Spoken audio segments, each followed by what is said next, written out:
Nature et Connexion. Bonjour et bienvenue à toutes et à tous dans ce nouvel épisode de Nature et Connexion. Aujourd'hui, je suis avec Valérie van der Straten. Bonjour Valérie. Bonjour Justine. Alors Valérie, tu as aussi un CV très développé. Tu es artiste vannière, donc tu fais beaucoup de créations végétales. Tu es éco-praticienne, tu es praticienne en éco-land art. Voilà, il y a beaucoup de choses là-dedans. Il y a beaucoup de choses que tu vas nous expliquer ensuite. Et comment en fait tu es arrivé à tout ça et comment tu arrives à combiner toutes ces choses dans ta pratique au quotidien, parce que je pense que c'est un peu ce que tu as réussi à créer.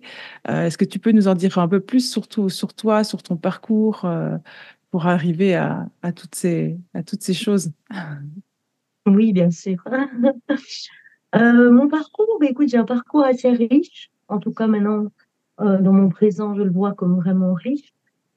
Et déjà tout petite, j'étais très connectée à la nature. Je passais mon temps dehors tout le temps, à grimper dans les arbres, à partir sur mon vélo à l'aventure. À cette époque-là, on partait comme ça, on était très libre, on avait une grande liberté. Et à construire des châteaux pour les fourmis. Enfin, j'étais très, très fort dans la nature. Quand je suis arrivée à l'école primaire, j'ai vraiment eu un choc, hein. Je me suis sentie en prison et Hmm. j'ai pleuré jusqu'à ma troisième primaire pour qu'on me sorte de là. Oh.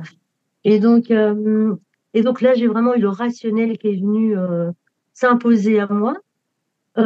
Et donc, ce lien comme ça très fort à la nature, ben, je l'ai poursuivi pendant mon adolescence. Et puis, j'ai choisi, après un parcours de 2 ans en kinésithérapie, j'ai choisi de faire médecine vétérinaire parce que je voulais soigner ce vivant, je voulais le préserver, je voulais vraiment. Et donc, j'ai travaillé 8 ans en tant que vétérinaire. Et là, j'ai beaucoup aimé ce contact avec le vivant, avec l'animal, avec aussi le patient, enfin le client, je dirais. Mais voilà, ça ne suffisait pas parce que c'était une relation d'abord d'une part. Vétérinaire n'a pas été pour moi le métier de rêve, hein, parce qu'on en vient à faire des actes antinaturels. Hmm. On castre, on stérilise, on vaccine, on travaille beaucoup avec l'allopathie. Donc, j'ai beau avoir essayé d'aller vers d'autres médecines alternatives. Voilà, ça reste un petit pourcentage, mais la majorité du chiffre d'affaires, je dirais, c'est ça. Oui. Et puis, c'est très rapide, hein, c'est les consultations. Donc, du coup, pour des raisons éthiques, parce que je n'avais plus envie de travailler avec ce type de médecine-là, j'ai arrêté. Et c'est là que je me suis rendu compte qu'entre le domestique et le sauvage, j'étais beaucoup plus attachée au sauvage. Le domestique est vraiment, en tout cas l'animal domestique n'a pas cette liberté d'être ce qu'il est réellement. En tout cas, il est domestique, il dépend, il n'a plus, il a une dépendance vis-à-vis de l'humain. Et le sauvage, voilà, il va là où il veut, il pousse quand on parle de plantes sauvages, il pousse là où elles veulent. Et cette Oui. liberté, c'est une valeur qui est très forte à moi. Et donc, j'ai arrêté vétérinaire et j'ai fait éco-conseillère. Et là, ça m'a ouvert tout ce dont j'avais envie d'aller, c'est-à-dire la reconnexion de l'humain à la nature. Et donc, pendant des années, j'ai mis la casquette d'animatrice nature. Et ça, c'est un métier que je valorise vraiment parce que l'animateur nature a cet objectif-là, vraiment, de reconnecter l'humain à la nature, de développer aussi l'humain par la nature. Donc, c'est de l'éducation à la nature et de l'éducation par la nature. Et la richesse aussi d'un animateur nature, c'est qu'il a plein d'outils dans sa besace et il va utiliser, selon ses affinités, des contes, des jeux, des contemplations, la cuisine des plantes sauvages, la teinture végétale, le land art. C'est une panoplie d'activités à proposer aux différents publics, que ce soit les enfants, les adultes, les ados. Et, euh, et donc, j'ai vraiment beaucoup appris à ce moment-là comment reconnecter cet humain à la nature, faire des stages avec les enfants qui se limitaient pour finir à vivre dans la nature comme une tribu. Et, euh, et ça a été vraiment des moments magnifiques aussi pour moi de découverte et d'approfondissement de cette connexion de l'humain à la nature. Et puis après, petit à petit, je suis devenue écopédagogue, donc j'ai formé les animateurs nature. J'ai formé les équipes pédagogiques à l'école du dehors, qui pour moi évidemment parlait beaucoup parce que petite, moi l'école c'était la prison, donc suis devenue formatrice en école du dehors. On a écrit un livre avec des collègues euh, en collaboration et puis et des formations aussi pour les écoles normales, donc les futurs enseignants. Donc, petit à petit, je me suis spécialisée. Donc, j'ai travaillé pendant 10 ans, comme ça, dans tout ce qui était animation nature. L'animateur nature a vraiment cet objectif, avec tous les outils qu'il a, de créer un lien corporel, un lien sensoriel, un lien émotionnel, dans le but de créer ce lien affectif. Parce que une fois qu'on a un lien affectif avec la nature, on a le respect. Et Tout donc, à c'est fait. vraiment cette idée de vouloir créer, de pousser ce lien affectif. Donc, je trouve que c'est un métier vraiment formidable, puisqu'on va vraiment vers la connaissance, SENS, de la nature, quoi. Oui, tout à fait. Puis après, j'ai arrêté cette collaboration, mais pendant ce moment-là, j'ai développé, parce que l'art, moi, a toujours été quelque chose que j'aimais beaucoup, hein. Petite, je bricolais, je faisais de la photo, j'étais très fort là-dedans aussi. Et donc, j'ai développé ça aussi dans l'association où je travaillais. Et j'ai commencé à faire des ateliers en teinture végétale, en vannerie sauvage.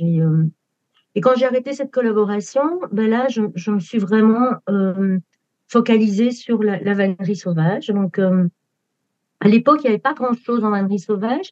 Il y avait Bernard Bertrand qui avait écrit 2 livres, et puis donc je me suis basée là-dessus, et puis j'ai beaucoup expérimenté. J'ai essayé, je passais des heures à essayer plein de choses. Et donc j'ai commencé à lancer des ateliers moi, chez moi. Puis il y a eu le Covid, alors là je me suis mis pendant 2 ans, parce que là ça s'est arrêté. Je me suis mis à construire un éco-gîte, donc de nouveau éco, hein. Et donc vraiment un gîte dans tout ce que là où j'ai pu mettre ma créativité avec la nature, vraiment un gîte où, avec des matériaux naturels, avec des matériaux que j'allais chercher dans la forêt, parce que j'ai la chance d'habiter dans une forêt. Ah, Et super. donc, avec des éléments récupérés, voilà. Donc, j'ai vraiment, et puis je me suis éclatée à vraiment faire quelque chose que j'aimais. C'est là où on te Euh, voit maintenant, voilà, le gîte. c'est On là voit bien où que c'est naturel, que c'est des couleurs voilà, de je terre. me C'est... suis vraiment bien. Mon but était de vraiment aussi, quand les gens viennent ici, de se sentir dans la nature. Hmm. Et pour moi, c'est encore poussé d'une autre façon, un autre outil que pour favoriser cette connexion à la nature. Donc, ça me tient très fort à cœur. Je suis contente de voir les retours des gens, comme ils se sentent bien et ils se sentent dans la nature, quoi, quand ils sont dans l'écologie. Donc, c'était mon objectif de ça aussi, parce que j'essaye toujours de trouver les moyens de refaire cette connexion, ce respect, cet amour, en fait, et cet émerveillement de la nature. Parce que je suis une grande émerveillée de la nature, et donc, euh, et, euh, et puis après cette écologique-là, mais j'ai continué parce que en étant animatrice nature, il y avait ce lien affectif, ce lien corporel, mais il me manquait une dimension qui était la relation sacrée à la nature. Donc je me suis un peu formée aussi à ce moment-là. Je fais des formations en sylvothérapie, en éco-rituel, et puis à la sophrologie aussi maintenant, qui apporte encore autre chose. Et donc avec tout ça, enfin avant, parce que moi j'étais très fort attachée au land art, j'ai développé ce concept d'éco-land art, et pour lesquels je donne des formations maintenant aussi. Donc voilà un peu mon parcours à travers en tout cas Ouais. au niveau professionnel, quoi, et au niveau un peu fil conducteur qui m'a mené à ça, et, euh, et vraiment à travailler le sauvage en tout cas. Oui, tout à fait. Un parcours un peu atypique, mais finalement pas si atypique que ça, parce que je pense qu'on est beaucoup à avoir commencé certaines études et se retrouver à faire autre chose. Pour ma part, moi, je suis kiné à la base et je me retrouve maintenant comme facilitatrice en nature et en connexion et artiste sur le côté aussi. Et effectivement, c'est ce que tu dis aussi avec l'école. Malheureusement, l'école nous prépare pas forcément à savoir qui on est et ce qu'on a envie de devenir plus tard. Et puis, il y a beaucoup d'accent sur la tête, sur la connaissance, etc. et pas sur le être, la connexion à qui on est, aux vivants autour de nous. Moi, je me rappelle que certaines personnes m'avaient dit, ah, mais Justine, on te verrait bien dans une ferme pédagogique à faire de la confiture avec des enfants. Et j'avais été outrée quand j'étais jeune, de dire, mais non, je dois faire des études. Oui, voilà, c'est ça. Oui, oui, oui, parce que dans notre mode occidental, la valorisation est sur l'intelligence rationnelle. Oui, tout à fait. Et du coup, on n'apprend pas enfant à faire confiance à notre intelligence émotionnelle, notre intelligence corporelle, notre intelligence intuitive aussi. Et c'est l'intelligence rationnelle qui nous mène à faire des choix, à décider, avec Mm. évidemment toute la pression sociale quoi qu'il y a. Et donc, après, voilà, c'est riche et intéressant. Et donc, moi, je ne regrette pas. J'ai appris énormément dans, Oui, tout à dans, fait. dans tout ce passage-là, évidemment. Oui, tout Mais à fait. Ça t'apprend des choses sur toi et sur, voilà, c'est des connaissances que tu n'oublies jamais. Mais c'est vrai que c'est parfois long le oui, parcours pour se connaître soi-même et pouvoir se reconnecter à soi. oui, je crois que tout parcours est long, hein, de toute façon. Et donc, et c'est les expériences qui font que bah, on apprend vraiment à se dire, ah, ben, ok, c'est ça. Et on trouve un fil conducteur à sa vie. Et puis, en allant vers en arrière, ben, on se dit, ah ben oui, en fait, c'était déjà là, quoi. C'était déjà présent. Et donc, euh, donc oui. Et donc, dans ton parcours, donc on a entendu, tu as plusieurs cordes à ton arc maintenant. Euh, voilà, je pense que le côté vétérinaire et kiné, tu as vraiment mis de côté, mais il y a d'autres choses que toutes les formations que tu as fait récemment, t'ont permis de construire ton propre métier. On va parler un peu plus tard en détail de la vannerie et de l'école d'art, mais est-ce que tu peux nous expliquer un peu comment tu arrives à mêler un peu toutes ces pratiques parce que tu es aussi éco-praticienne, voilà, qu'est-ce que c'est, comment ça te permet de mêler tout ça et d'en créer un métier, comment tu te retrouves entre ces différentes facettes? Mais en fait, quand je prends le mot éco-praticienne, hein, c'est simplement parce que je me suis rendu compte que ça englobait tout le reste, hein. Mhm. Et, euh, que voilà, en même temps, éco-conseillère, en même temps, je me suis rendu compte que j'étais toujours dans les échos, mon éco-gîte, qu'il faut que je gère, le fait de faire de l'écolane d'art, le fait euh, d'avoir été éco-pédagogue, enfin, voilà, c'est un peu un terme qui englobe hein, l'ensemble de mes pratiques. C'est pour Mhm. ça que j'ai mis ce terme éco-praticienne. Euh, et que quelque part, ça laisse la liberté aussi de faire d'autres choses. Et toujours avec ce nœud central qui est effectivement la nature, en fait. Hein. Et la nature est soi, parce que c'est éco, ça veut dire maison, et donc c'est aussi bien prendre soin de sa maison et que la maison dans laquelle on vit tous. Donc, c'est dans ce sens-là que j'ai mis ce mot un peu éco-praticienne qui englobe le reste. Et, euh, et qui me mène ici, après une formation là en sophrologie ou en coaching, à pouvoir éventuellement, justement, peut-être faire de l'éco-coaching, mais ça, je n'ai pas vraiment développé, et en tout cas de la sophrologie liée aussi à la nature. Donc, au- euh, je suis quelqu'un qui aime bien le changement et donc je suis pas quelqu'un qui euh, qui est qui se spécialise peut-être dans un domaine. En tout cas, oui, forcément, au fur et à mesure des années, on se spécialise. Mais j'aime la diversité et après au quotidien, c'est vrai que les créations que moi je fais, pour le moment, j'ai diminué plus les ateliers parce que j'ai envie moi de plus créer et que j'étais frustrée avant de ne pas pouvoir créer. Mhm. Donc j'essaie de mettre beaucoup plus de place à ça maintenant, à la création pour moi, parce que c'est un autre moyen aussi pour moi, en tout cas dans ma philosophie artistique, de pouvoir toucher les gens à l'émerveillement et au beau de la nature. Notre nature à nous, ici, notre biodiversité, et donc mes créations sont basées sur aussi sur euh, les éléments naturels et je mets un point à vraiment à ce qu'il soit que naturel. Je n'achète rien dans mes créations et je suis assez puriste dans ça. Et donc, tout ce que je crée vient directement de la nature. Ça peut être de la terre, ça peut être, j'aime beaucoup mixer les matières et la terre ou le végétal que je vais cueillir, préparer, etc. L'animal que je vais ramasser aussi, puisque en étant vétérinaire, ça me dérange pas de dépioter un renard qui est mort sur la route, quoi.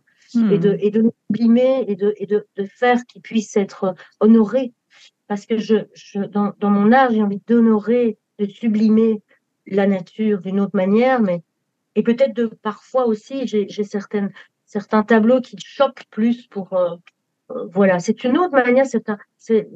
J'essaye maintenant de passer aussi, enfin en tout cas, ça me porte beaucoup d'insuffler ça dans l'art, Hmm. que j'appellerais art, la conscience de l'art aussi, quoi. Ouais. Ok, faire de l'art, mais pas n'importe comment non plus. Là aussi, il y a une façon écologique de le faire et, et des messages écologiques à donner. Donc, donc ici, je me suis un peu focalisée là-dessus, tout en ne laissant pas tomber ce qui me porte et qui me tient beaucoup à cœur, c'est les collines d'art et, euh, et la création végétale. Mais après, j'ai des demandes parfois pour faire des célébrations, pour faire des moments, soit des célébrations je sais pas, pour un anniversaire, pour les 10 ans de mariage, pour des choses comme ça, ou des gens qui se retrouvent, qui ont envie de faire quelque chose. Euh, je ne mets pas de côté certains team building que je proposerai bientôt là, parce que si je peux connecter un peu tous les publics, moi je ne veux pas spécialement me focaliser sur un public. En étant animateur nature, j'ai appris à m'adapter au public Hmm. et à varier l'objectif en fonction du public que j'ai. Et toujours en ayant évidemment cette idée de reconnexion à la nature, parce que c'est ça le sens de ma vie quelque part. Donc, donc je nage entre les différentes propositions et tout en menant aussi sélectionnant parce que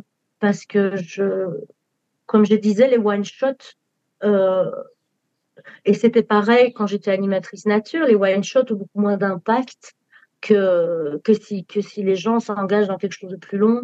On peut aller beaucoup plus loin, on peut atteindre alors le lien du sacré, le lien euh, vraiment d'un respect beaucoup plus profond par rapport aux autres vivants Hmm. et, et une conscience aussi que ces autres vivants ont cette énergie vivante qui est la même que nous, qui est une connexion entre la matière et le mouvement. Et donc, du coup je chemine aussi hein, dans mes propositions et dans l'évolution de ce que je propose. Je sais pas si j'ai répondu à ta question, en Si, fait. tout à fait. Oui, donc tu as vraiment quelque chose de central, vraiment, qui est la nature, hein, c'est sûr qu'on on le sent bien, on l'entend bien, de vouloir connecter les autres à la nature, de toi, ta propre connexion à la nature.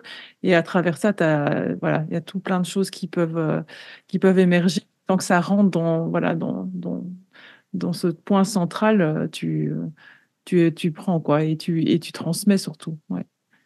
Tout à fait. Et en mettant la dimension aussi de, de, de s'épanouir, en fait, dans la Mm. nature. Hein. Euh, et donc, ce qui fait qu'il y a un ricochet sur, sur, sur notre propre nature, évidemment. Mm. Euh, parce que dans les gens qui travaillent dans la nature, enfin, on voit la grosse louche, on a des gens qui vont vers la connaissance de la nature, ça, c'est telle plante, ça, c'est telle plante, etc. Euh, qui est très bien aussi. On est plus dans du rationnel, on en a qui sont plus aussi dans naturalistes, qui sont dans la défense de la nature coûte que coûte. Et c'est intéressant de lier évidemment l'humain et le développement personnel de l'humain à travers la nature. Que ça Mm. soit vraiment un échange en fait hein, entre entre la nature et la prise de conscience aussi du bon, bon Ouais. qu'on retrouve forcément dans tout ce qui est bain de forêt, etc. Et que et que j'aime aussi, hein, faire. J'ai déjà proposé des bains de forêt et parce que parce que c'est lié, tout ça est lié en fait. Mm. Tout dépend de ce qu'on y fait et de ce qu'on y apporte. Ce que Donc tu dis dans la connaissance de la nature, là, du point de vue scientifique, et puis à la fois la défense de la nature, quand tu fais de l'art comme tu fais, ça permet aussi d'amener ces deux choses-là de façon plus, peut-être plus douce, peut-être de façon moins directe, parce que j'imagine, ben, on va en parler, voilà, avec la vannerie sauvage, de devoir aller cueillir peut-être les plantes, ben, on apprend à les reconnaître, le nom des plantes, etc. Puis on apprend à les respecter aussi et à peut-être vouloir défendre la nature. tout à fait. Et c'est une manière de voir que euh, qui, il y a plein de manières de se connecter aux plantes ou de se connecter ou en tout cas euh, les apprivoiser, j'aurais envie de dire peut-être, puisque c'est des plantes sauvages mais, euh, mais ça peut se faire par la teinture végétale, ça peut se faire par tout ce qui est les plantes comestibles sauvages, euh, la cuisine sauvage, ça peut se faire euh, par fabrication, l'herboristerie. Enfin, je veux dire, il y a plein de manières de, de relier les gens à l'apport de la nature pour nous aussi, hein. En tout cas, tout dépend déjà le lien que les personnes ont créé avec la nature. Et ça, c'est en fonction de ça qu'on s'adapte aussi par rapport au public qu'on a. Euh, donc, oui, c'est ça. Je, Et, je- est-ce que tu peux nous parler un petit peu du coup de ce côté, la vannerie sauvage? Bah, qu'est-ce que c'est déjà la vannerie pour celles qui savent peut-être pas ce que c'est, parce que c'est un terme qui a peut-être été un peu oublié. Et puis, c'est quoi le côté sauvage? Pourquoi on parle de vannerie sauvage? Et puis toi, tu parles plus de création végétale. Pourquoi ce terme-là plutôt qu'un autre? Voilà, si tu pouvais nous Ok, expliquer un peu donc tout ça. la vannerie, c'est vraiment la création des liens, faire des liens, hein. Et donc, quand on voit vraiment, quand on regarde la vannerie, elle existe bien avant la poterie chez nos ancêtres. Et, euh, et donc, qui à l'époque utilisaient vraiment les plantes sauvages qu'ils avaient autour de chez eux. Et puis la vannerie, c'est vraiment un artisanat qui a été énormément utilisé euh, avant l'arrivée du plastique en fait, hein. Et donc en France notamment, bon parce que je connais beaucoup la France, mais dans tous les pays d'Europe, ils ont chacun leur spécificité en fonction des plantes. Si on regarde la vannerie, les vanneries des pays du Nord, c'est beaucoup les vanneries d'écorce, de bouleau, etc. Si on regarde la vannerie de la France, ça dépend les endroits de la France. Et donc, ça a été vraiment l'unique quasi contenant qu'on utilisait. Et donc, la vannerie traditionnelle est une vannerie qui est très calculée parce on doit pouvoir empiler les contenants, on doit pouvoir, si on met des bouteilles dedans, ben, elles ne bougent pas. Et donc, c'est une vannerie qui est euh, qui va vers la perfection. Et donc, et parce qu'avant, il y avait chaque métier utilisait des vanneries et il y avait énormément de vanniers pour Hmm. répondre à cette demande, que ça soit le boulanger, que ça soit le cueilleur. Et on avait vraiment des paniers qui étaient spécifiques à chaque action. On avait le panier pour aller D'accord. ramasser les pommes, pour aller ramasser les champignons, le panier pour aller les cajots, pour aller pêcher. Enfin, quasi tous les métiers utilisaient la vanne. Oui, donc c'était plutôt de l'utilitaire, quoi, vraiment quelque chose de la vie de tous les jours. La vannerie est généralement plus utilitaire voilà. Et, euh, et puis il y a eu vraiment une spécificité dans l'osier, hein, qui est le saule. Et, euh, et donc et cet osier, on a fait des cultures, hein, on a fait des cultures d'osier. Et, euh, et donc ce qui est intéressant dans la vannerie, c'est qu'on voit au niveau ethnobotanique, on a vraiment des spécificités au niveau des pays. On a des techniques différentes et selon ce que les plantes, enfin, ce que les gens avaient comme plantes autour d'eux, selon leur biodiversité. Et si on va en Afrique, par exemple, on a beaucoup de vanneries spiralées, etc., qu'on retrouve dans d'autres pays aussi. Donc, dans d'autres pays, chacun a développé des techniques qui se ressemblent, en fait. Et donc, c'est vraiment passionnant parce que si on va en Asie, ben, c'est le bambou. Hein, ici, c'est vraiment l'osier. Là-bas, c'est le bambou qui a pris vraiment une grande place dans tout ce qui est. On fait tout avec le bambou. Donc, qui a pris une grande place dans la vannerie. Donc, donc c'était surtout vraiment utilitaire. Et euh, maintenant, quand on parle de vannerie sauvage, pour moi, c'est vraiment, moi, j'utilise pas l'osier. Je n'achète pas d'osier. Euh, Je vais cueillir du saule, oui, mais c'est du saule sauvage, alors à ce moment-là. Et dans la vannerie sauvage, c'est vraiment pouvoir utiliser, en tout cas moi, ce que j'enseigne, c'est utiliser vraiment les plantes qu'on a autour de chez nous. Que ça soit la ronce, bah tiens, on peut utiliser la ronce, comment est-ce qu'on va la préparer, comment est-ce qu'on va qu'est-ce qu'on peut faire avec, quelle technique on peut utiliser avec la ronce, que ça soit le houblon, que ça soit la clématite sauvage, que ça soit la pervenche, que ça soit le lierre, que ça soit les racines d'épicéa, que ça soit les écorces. Il y a une énorme biodiversité et mon objectif, c'est vraiment d'apprendre aux gens, ah ben tiens, qu'est-ce que vous avez autour de chez vous, qu'est-ce que vous pouvez utiliser. Hmm. Après, l'objectif aussi, c'est d'abord de se reconnecter à cette diversité qui nous apporte quelque chose, de cueillir, de cueillir avec parcimonie, évidemment. Ça, c'est un peu les règles d'or. De cueillir si on sait les préparer, parce que certaines plantes demandent une préparation.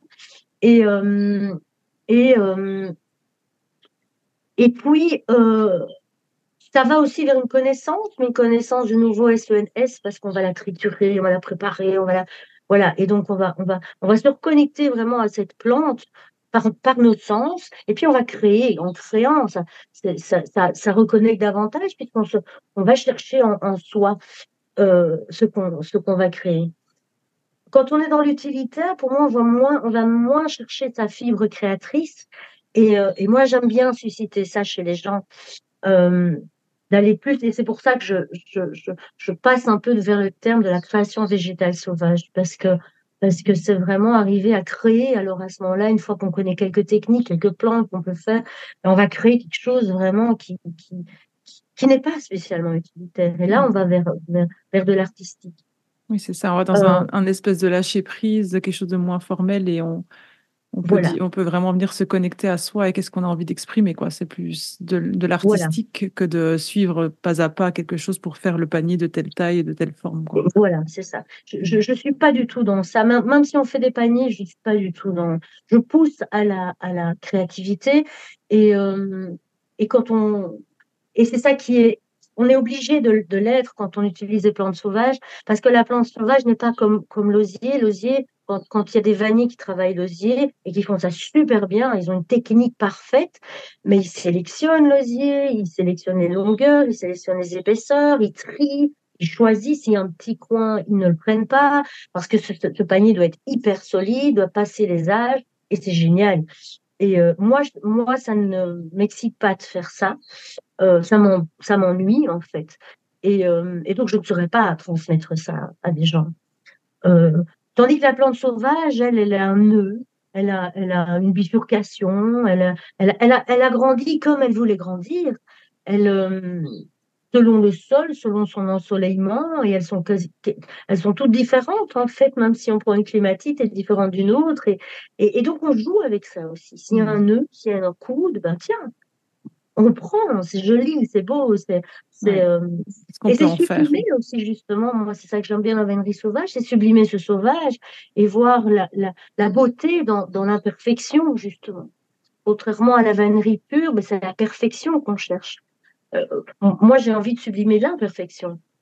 Et, euh, euh, et cette diversité aussi. Cette diversité, parce que quand on travaille une écorce, ben, mais qu'est-ce que c'est beau, quoi, en fait. Et la couleur, et c'est toutes des couleurs différentes. Et puis elles changent en fonction des bains qu'on fait, etc. Et donc c'est réveiller aussi l'émerveillement à travers une activité, c'est se reconnecter à soi quand on est comme ça dans des ateliers, c'est se reconnecter aux autres parce qu'on est ensemble. Bon, la plupart du temps, on est des femmes, hein, donc on, on, on, on lance des discussions, on est entre femmes, et donc il y a aussi cette reconnexion à une communauté. Donc pour moi, ça apporte beaucoup de choses différentes qui vont dans mes objectifs.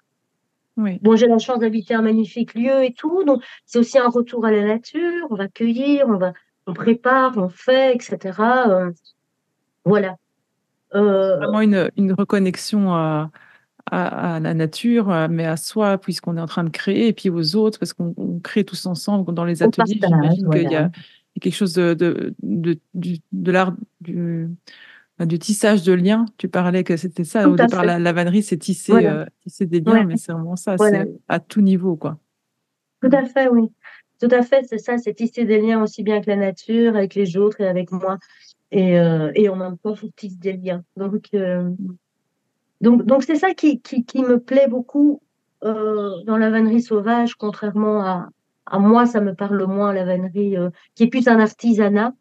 Et moi, je ne me considère pas comme une artisane. Je ne vais pas faire des paniers. J'en ai fait, euh, mais c'est pas. Oui, ils sont un peu, voilà.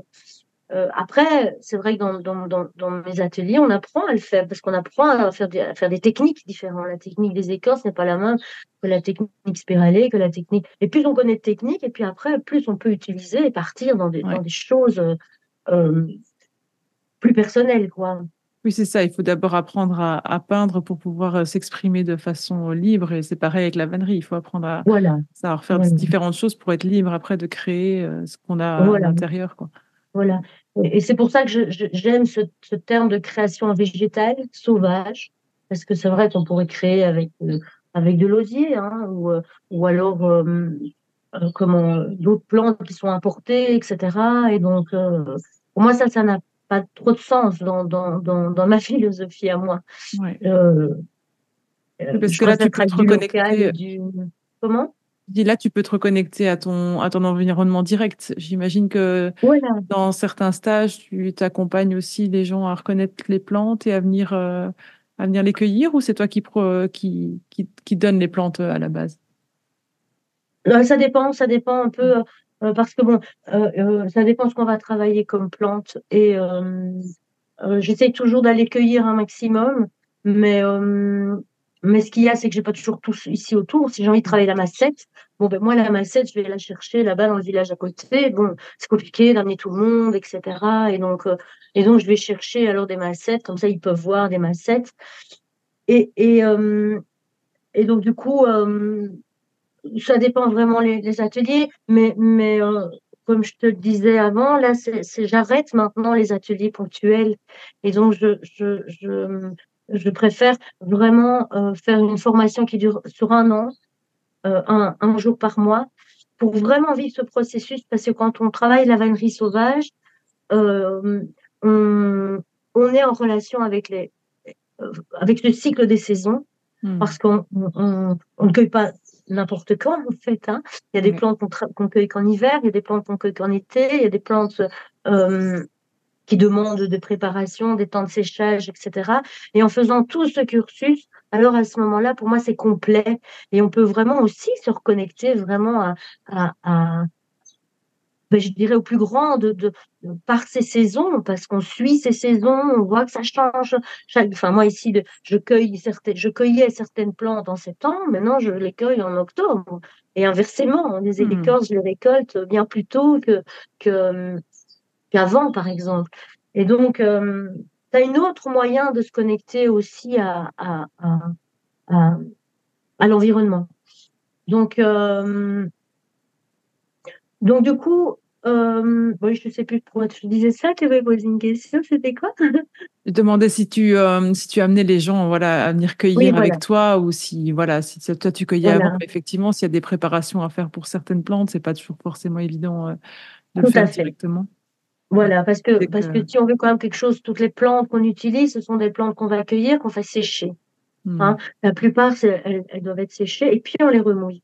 Et donc, si on va cueillir ben, tout de suite, on ne sait pas les travailler. Donc, euh, en fonction, mais comme je te dis, avant, quand je faisais les ateliers, oui, on allait cueillir. Et puis après, moi, je donnais des choses qui avaient été cueillies. Et c'est comme ça que je faisais un Hmm. turnover dans mon stock, quelque part. Mais certaines choses peuvent être utilisées aussi, surtout quand on est dans la création végétale. On n'est pas dans quelque chose justement de très rigoureux au niveau comme des paniers, quoi. Hein. Donc, euh, donc, il y a certaines choses qu'on peut quand même utiliser directement. Ouais. Mais dans la mesure du possible, et c'est ça c'est pour ça que j'étais partie sur cette idée de la formation sur un an, parce que dans ce cas-là, les gens apprennent ce qu'ils peuvent cueillir, et puis ils vont cueillir, ils s'engagent entre les sessions à cueillir. Ils Hmm. s'engagent entre les sessions à terminer le travail. Qu'on puisse avancer, qu'on puisse vraiment, parce qu'au terme de ça, on fait une expo, et donc pour que chacun puisse avancer, revenir avec leur truc, me demander, tiens, je voudrais faire ça, machin, etc. Et donc c'est un processus beaucoup plus complet, profond, et ce qui me convient le mieux, en Hmm. fait. Parce que c'est vrai, quand on fait des ateliers ponctuels comme ça, ben, il y a des gens qui viennent, en fait, ils entendent vannerie, ils veulent faire de la vannerie pure, et donc, euh, moi, c'est pas ce que je propose, alors ils passent un bon moment, mais, mais dans mes objectifs, moi, de, de sensibilisation, je dirais, à la nature, euh, ça me convient moins. Aussi parce que c'est beaucoup d'ateliers et du coup, moi, tout mon stock partait à ça et je n'avais plus rien pour créer, quoi. Donc, euh, donc du coup, comme maintenant, je me suis dit non, mais non, moi, j'ai envie de créer, j'ai envie euh, voilà, j'ai en tout cas, sauf certains ateliers ponctuels que je vais encore proposer comme ça, mais sinon, je préfère faire sous forme plus longue ou bien de stages plus longs ou de modules plus longs et avancer dans ce processus-là, quoi. Oui, c'est ça, transmettre encore quelque chose de plus que juste tisser des plantes, mais d'avoir une transmission de cet amour de la nature, de l'émerveillement aussi qu'on sent beaucoup chez Tout à toi. fait. Ouais.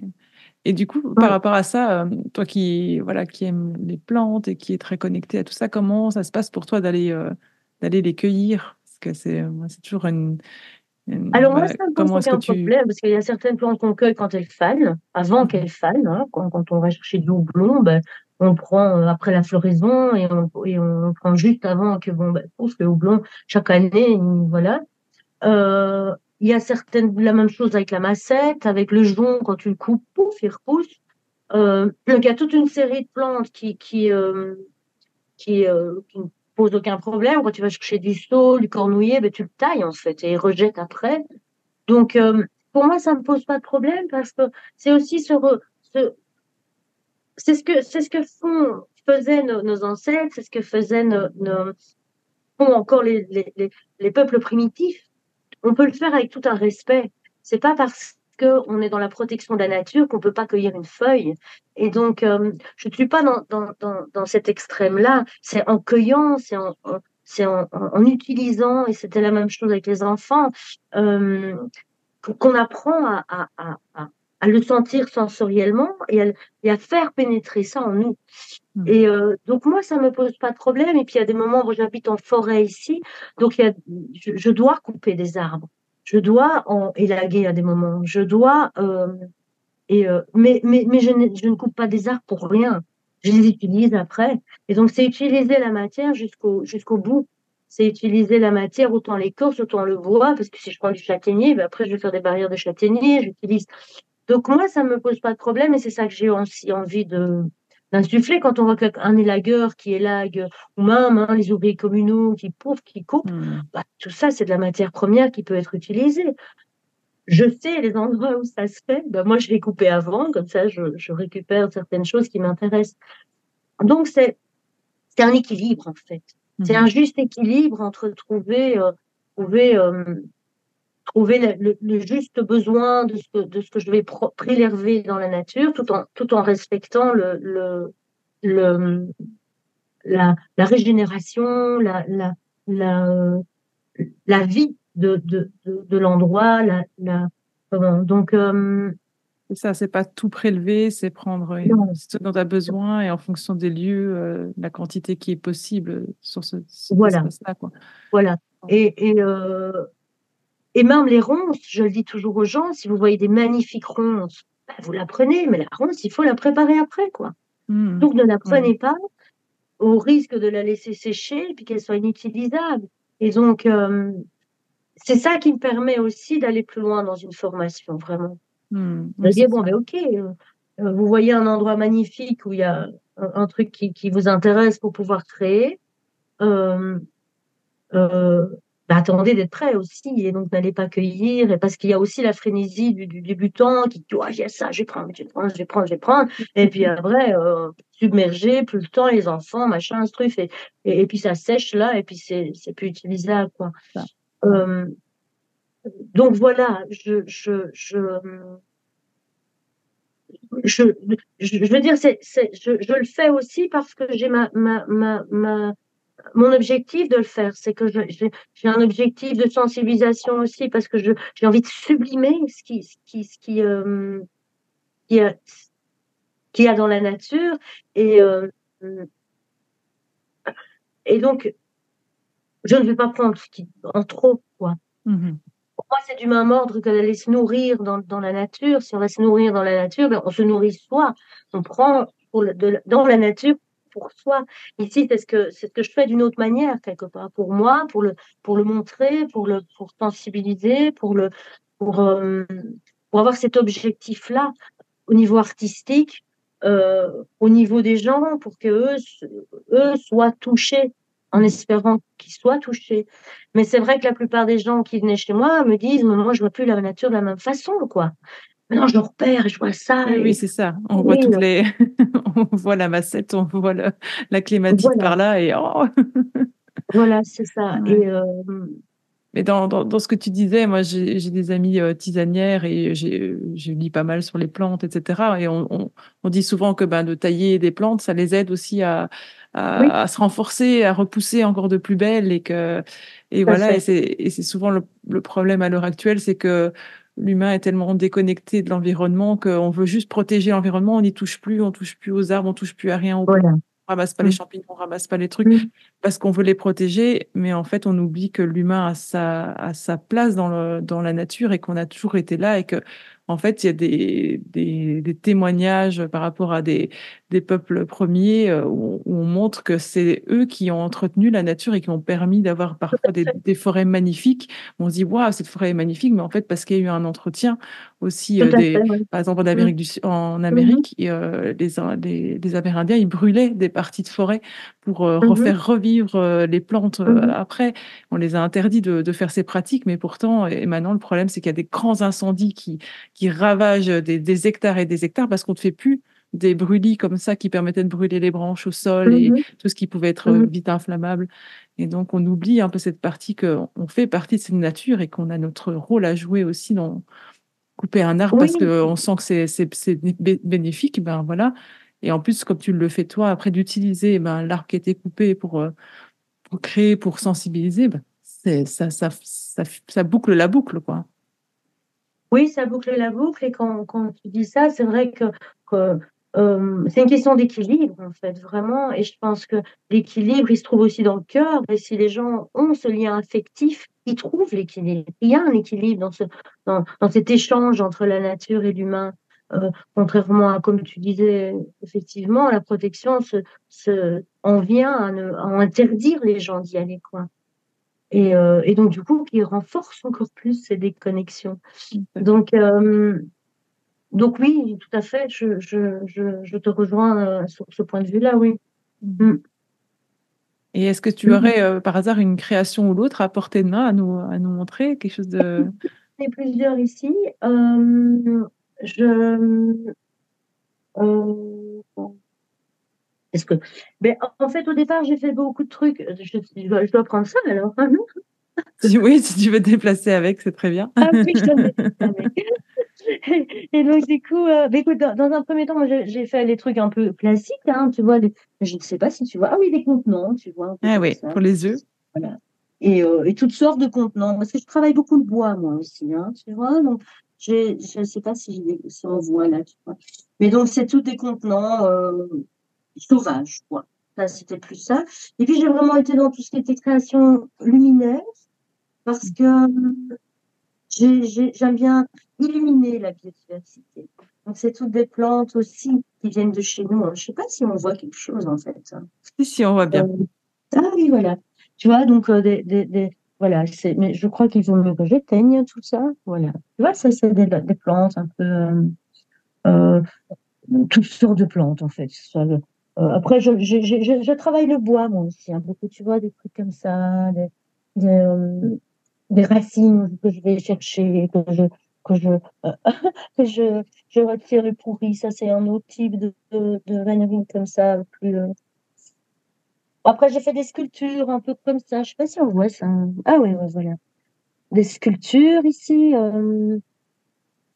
Et bon, voilà, des lampes ici, encore une sorte de lampe. Je sais pas si on l'a. Ah oui, voilà.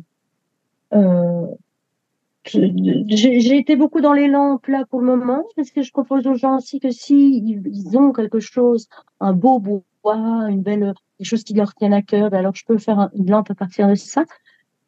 Voilà, ici, je pense que dans le gîte, c'est un peu ce qu'il y a. Ouais, c'est super Et intéressant. Surtout le mix, j'aime beaucoup le mix voilà. de la vannerie là avec les morceaux de bois là, c'est très très beau avec les lampes. Voilà, mais j'essaie toujours de mettre du bois. Parfois, je mets de la terre avec. Je fais des tableaux aussi, tu vois, avec, avec en mélangeant vannerie, terre, animal. J'aime bien, en fait, mélanger les trois éléments au maximum. Mhm. L'animal, le minéral, le végétal. Parce que j'ai été très fort avec la roue de la médecine et donc mêler comme ça, parce que bon, comme je travaille avec les saisons, etc., le cycle de la vie, et quand on fait de l'école d'art, j'utilise beaucoup la roue de la médecine pour guider justement cette formation en école d'art et traversée par les différentes euh, états de l'être, j'ai envie de dire, les différentes saisons, les différents règnes, les différents euh, enfin, la roue de la médecine, c'est très large. Et, et, et donc, euh, et donc, du coup, j'aime bien mélanger justement ces différents, le règne végétal, animal, minéral, et mélanger, et pour faire référence aussi à cette base. Et puis, le règne humain, c'est lui qui l'utilise ou qui le met chez lui, ou qui, voilà. Donc, euh, donc c'est ça que j'aime bien mettre dans mes créations. Mais après, euh, dans les lampes, ben là, j'utilise majoritairement le végétal, mais c'est plus dans des tableaux que j'utilise le minéral et l'animal en plus. En tout cas, c'est très beau, c'est très inspirant. Moi, ça me donne envie d'aller d'aller créer là maintenant. Et tu parlais donc d'école d'art, justement. Moi, je voulais te poser la question un peu, c'est quoi cette pratique Alors, d'école d'art et qu'est-ce que tu proposes exactement là-dedans? alors, le land art, c'est un courant artistique hein, qui est né dans les années 70, plus ou moins, qui était un courant qui voulait sortir des musées pour montrer l'art à tout le monde. Hein, en gros, c'est ça.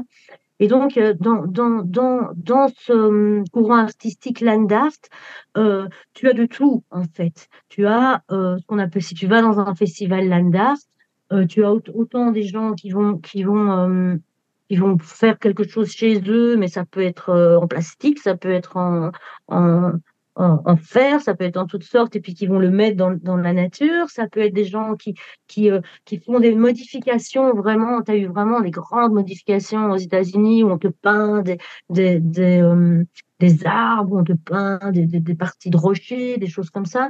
Et donc, c'est pour ça que moi, j'ai vraiment voulu mettre éco land art. Parce que pour moi, éco, de nouveau, éco, c'est maison et notre maison et soi. Et donc, l'éco land art, pour moi, est un outil tant thérapeutique si on va dans l'art-thérapie qu'un outil d'épanouissement personnel, de bien-être, prophylaxique, voilà. Et donc, c'est une formation que je propose à des gens qui accompagnent d'autres personnes, ou des groupes, ou n'importe, soit qui veulent utiliser cet outil pour faire des animations, soit vraiment pour aller dans un accompagnement, soit un accompagnement centré sur la personne, ou un accompagnement vraiment euh, de, de reconnexion à la nature. Et, euh, et donc, l'école d'art, pour moi, est aussi une part de l'art-thérapie, mais elle a ce côté qui est éphémère déjà. Donc, il y a ce côté qu'on est dans la nature, et donc il y a ce côté de reconnexion à la nature, contrairement à l'art. donc le land art qui lui n'est pas spécialement nature, et l'art thérapie qui n'est pas spécialement nature non plus, parce qu'on peut faire avec des peintures, des gouaches, etc. Et donc l'école land art, c'est vraiment créer, c'est une expression créative avec, dans et pour la nature. Quand je dis pour la nature, parce que en étant connecté, en étant dans un état comme ça, on est dans un atelier à ciel ouvert où il y a tout. Et dans cette nature, il y a des choses magnifiques. Et, euh, et ça peut se résumer à, en fonction d'une intention que je donne, ou en fonction d'une émotion qui vient, ou en fonction de, de, de, de, de l'objectif, en fait, hein, de la personne qui accompagne, ou soit personnellement, on va créer et ça peut être une simple chose qu'on a envie de sublimer et qu'on n'y touche même pas, mais on la voit.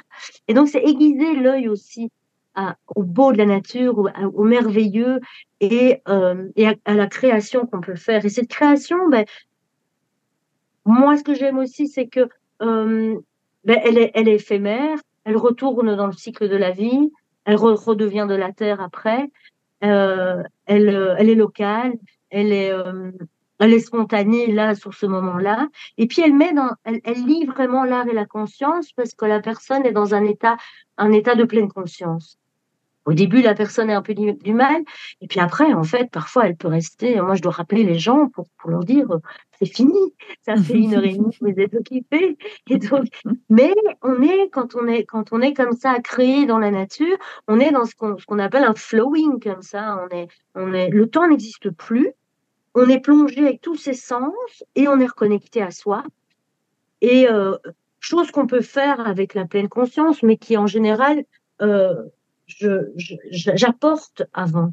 La mise en disponibilité avant cette phase d'expression créative, ben, il y a plein de façons de le faire. Ça peut être par de la sophrologie, ça peut être par des marches en pleine conscience, ça peut être euh, en fonction de l'objectif qu'on veut. Évidemment, on va choisir sa mise en disponibilité différente. Euh, donc voilà, pour moi, l'école d'art relie un peu aussi tout ce que moi j'ai aimé transmettre dans, euh, dans mon objectif de lien à la nature.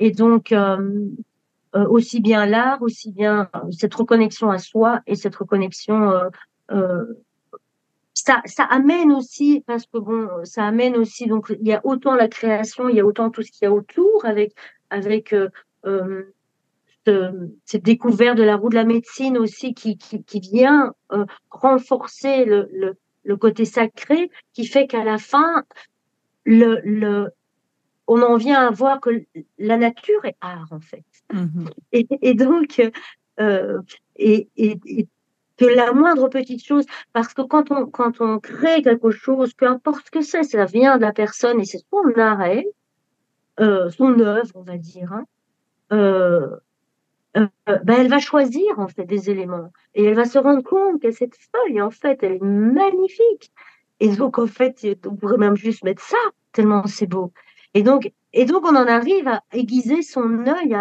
à toutes les beautés comme ça qui sont autour et donc pour moi c'est un médium qui permet de vraiment réveiller comme ça le ben, l'émerveillement quoi réveiller Ouais. cet émerveillement de la nature Des donc voilà détails. c'est Pardon? Oui, de tous les détails, de toutes les petites choses qu'on ne voit pas forcément quand on se balade Voilà, en forêt. On voit juste un grand voilà, truc vert et des arbres. Et puis si on va chercher un peu dans le détail, en fait, on voit, en fait, cette feuille-là, comme tu dis, cette feuille-là, elle est découpée de cette façon-là. Les nervures sont comme voilà, ça. C'est incroyable. C'est... voilà. Et la nervure principale, mais elle est rouge, mais je l'avais jamais vue. Et c'est ça aussi et quand on est comme ça, on est, euh, on est amené à ça, mais on s'arrête. Alors on peut s'arrêter de plein de façons différentes. On peut aller en connexion avec les arbres, on peut faire de la méditation en pleine nature, etc. Et chose que je propose dans la mise en disponibilité, mais le fait de créer, c'est une autre façon encore, quoi. C'est une autre manière de, de susciter cet émerveillement parce qu'on aiguise les sens aussi. On aiguise les sens, on aiguise on aiguise son énergie interne vraiment pour pouvoir aller créer ce que moi ça me provoque. Ça peut être suite à une intention d'un mot, tiens, je prends ce mot, qu'est-ce que ça veut dire pour moi? Et là viennent vraiment tout le vécu. Ça fait appel au vécu de la personne aussi. Et, euh, et donc, quelle que soit la mise en disponibilité, quel que soit l'objectif fait, quel que soit le public fait, le public auquel on a affaire, euh, l'approche sera différente. Et donc, c'est ça que je propose dans ma formation. C'est une formation pédagogique. C'est, tiens, qu'est-ce que je peux faire avec tel public? Et tiens, telle activité, la transposer à des lieux différents? Comment faire avec, quelle mise en disponibilité utiliser avec des enfants ou avec des adultes ou avec des ados ou avec, voilà, c'est un peu à travailler, ça combine un peu, les compétences animateur nature que j'ai eu la chance d'avoir et le côté un peu plus euh, euh, pleine conscience, aller vraiment vers une profondeur que je n'avais pas Mm, mm. dans l'animation nature. Il y a une globalité déjà pour moi dans ce concept-là, euh, qui met la touche aussi, qui différencie avec le land art. Ici, c'est éco-land art qui différencie avec l'art-thérapie, parce que c'est quelque part de l'éco-art-thérapie, on pourrait dire. Bon, voilà. Euh, et, euh, qui lie l'art à la conscience et à la conscience de l'importance aussi de, de l'environnement. Oui, c'est ça, c'est 100% ancré dans l'environnement, avec l'environnement et Et avec soi. ouais, c'est ça, avec une reconnexion, un retour de lien à soi, à comment s'exprimer avec tout ce qu'il y a autour et beaucoup de place à, voilà, à l'émerveillement, on le voit dans tout ce que tu proposes. Mm. Voilà, moi, je sais que c'est quelque chose que je suis émerveillée sans arrêt hein, dans la nature. Je fais waouh, il peut rester comme ça parfois en émerveillement sur des petits trucs et donc et, Et j'aime bien ouvrir les yeux à ça, effectivement. Enfin, un de mes objectifs, en tout cas. Hein, les objectifs sont toujours multiples. Et puis, on a notre objectif ultime qui est un peu le fil conducteur et on chemine en fonction à travers nos objectifs, mais dans l'animation même, quoi. Ouais, et puis En tout cas, un de ces objectifs. Comment dis-tu? chacun vient un peu chercher ce qu'il vient chercher aussi et trouve voilà, ce qu'il a besoin de Oui, mais moi, trouver dans tout ça, quoi. oui, mais après, même si les gens ont des objectifs, voilà, j'ai quand même les miens à insuffler certaines choses. Sinon, je, euh, en tout cas, c'est ça ma mission que je me donne dans mes activités. Enfin, que je me donne, que j'ai en fait, que je ne me Mhm. donne même pas, mais qui sont là, le sens. C'est le sens dans lequel je donne que j'ai en fait. Pourquoi je fais ça? Euh, et mon sens, c'est ça, c'est de relier. Hein. C'est comme sur la roue de la médecine, l'humain est au même niveau que les autres éléments et les autres, le reste du vivant. Et donc, et c'est ça, c'est vraiment relier, faire un tout dans ce vivant et que l'homme se sente faire partie du tout et pas être en dehors ou être supérieur. Ou, donc, Donc, c'est le sens que je donne quelque part dans les activités que je propose, quoi. Mhm. Mhm. Et donc, tout ce que tu fais en école d'art, on peut retrouver, je pense, quelques exemples sur ton site aussi et l'explication un peu voilà, de tout ça, de ce que tu proposes dans ces Oui, formations. la formation que je propose est sur le site et bon, là, je vais mettre mes dates pour pour 2025 bientôt. Et donc, et puis, la formation en création végétale aussi, les ateliers, enfin, oui, il y a tout. En fait.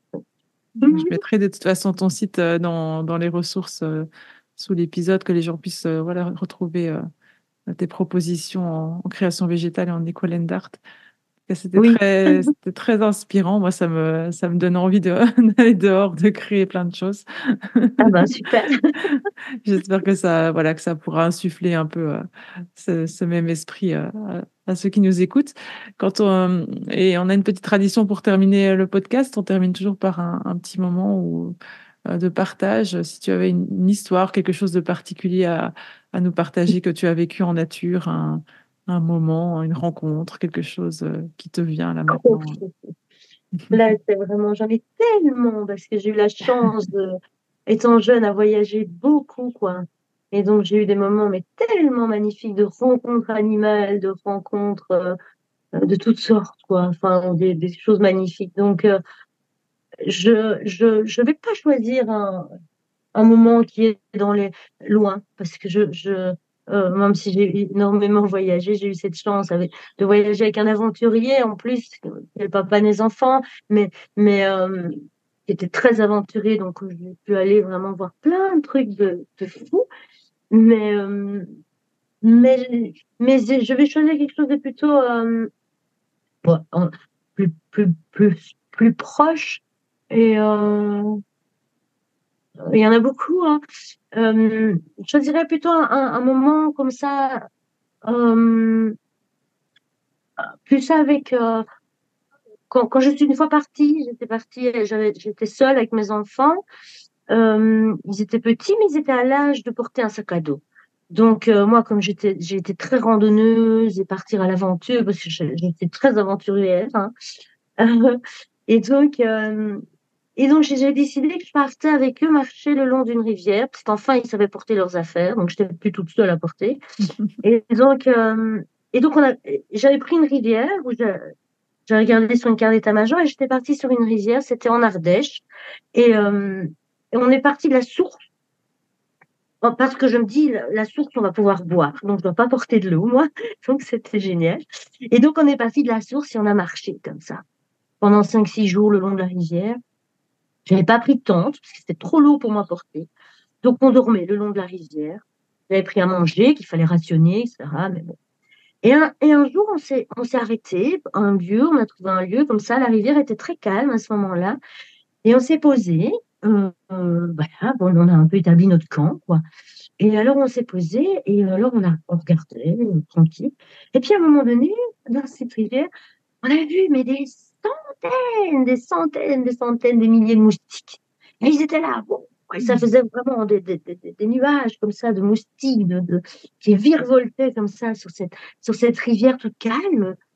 Et, euh, et donc voilà, on dit, ah, c'est dingue, il y a plein de moustiques. On était un peu inquiets, on se dirait se faire bouffer toute la nuit, mais bon. Et donc on regardait ça, un peu. Et puis tout d'un coup, mais on a vu des centaines de libellules qui sont arrivées, quoi. Et elles sont arrivées par nuées. Et alors là, ça a complètement changé. On est passé de nuages de moustiques comme ça qui volent euh, un peu comme ça. J'ai- Ils ont l'air d'être un peu maladroits comme ça parfois. Et puis là, c'était un vol. Bou, bou, bou, bou, bou.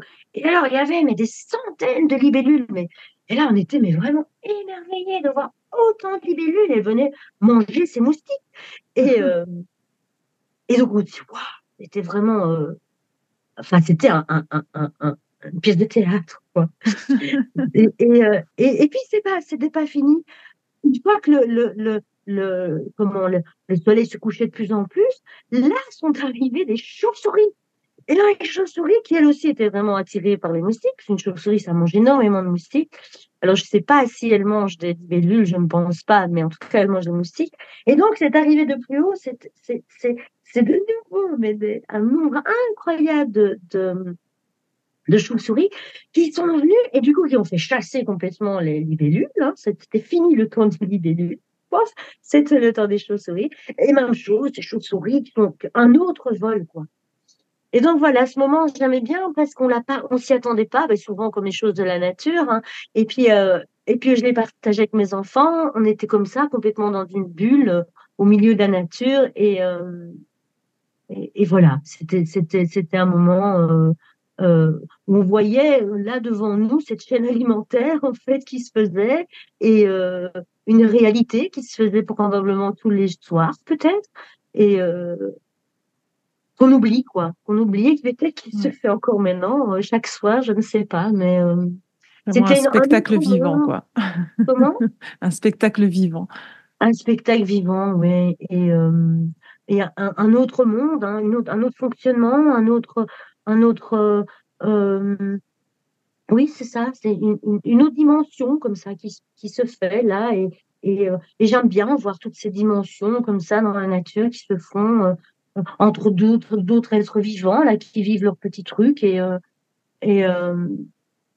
donc voilà, c'est un des moments comme ça qui était qui était qui était fort, et même éducativement, c'est chouette de le vivre. Comme c'est pas ça que spécialement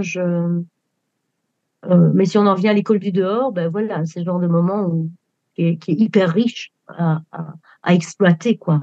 Ouais. Ouais. Mais, donc voilà, Justine. Super. Merci beaucoup, Valérie. Merci pour tout cet Avec échange et plaisir. toute la richesse de tout ça. Donc, je mettrai le lien vers ton site et toutes tes propositions sous l'épisode. Et puis, voilà, encore un grand merci pour ça et pour l'inspiration voilà, que nous a transmis aujourd'hui. L'envie de créer avec la nature, dans le respect et 100% nature aussi. Moi, ça, c'est quelque chose qui me Oui. parle beaucoup. Merci à toi, Justine, en tout cas. Avec grand plaisir. Merci. Si cet épisode vous a plu, n'hésitez pas à ajouter un j'aime sous la vidéo, à laisser votre avis, à la partager autour de vous et à vous abonner pour être tenu au courant de la sortie des prochains épisodes.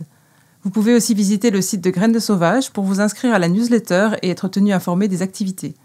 Allez faire un tour sur Instagram pour d'autres contenus sur la connexion et la nature. Merci et à bientôt.